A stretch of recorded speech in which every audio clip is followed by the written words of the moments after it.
Les places de Concha Piquer i dels Reis d'Orient d'Alzira ja compten amb una nova il·luminació LED.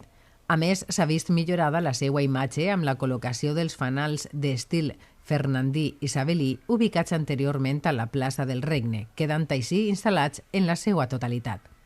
El regidor de Serveis Urbans, Fernando Pascual, ha manifestat que estos fanals, ubicats ara a aquestes dues places de la nostra ciutat, milloren l'entorn d'esta zona, dotant-la d'història.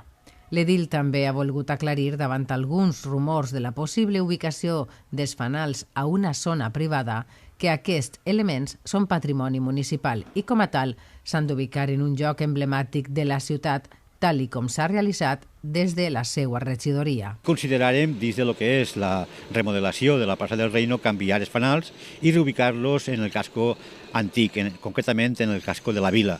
Els primers fanals que se retiraren de la plaça del Reino se col·locaren en la plaça Concha Piquer, així a esquenes de l'Ajuntament, i els segons s'han col·locat també en una plaça emblemàtica, que és la plaça dels Reis d'Orient, on està també en el final del carrer Santa Teresa. Considerem que este puesto és un puesto molt més adequat per a ficar estos fanals, com jo diria, són un estil antic, és l'estil fernandino, i per tant van estar ahí.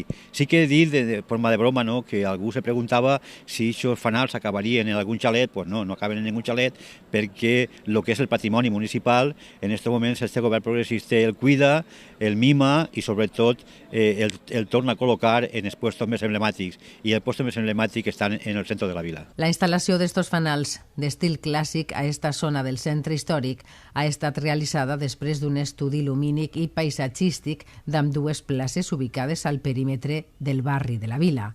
Esta intervenció està enmarcada dins del Pla d'Eficiència Energètica d'Alzira, aconseguint un estalvi econòmic i energètic.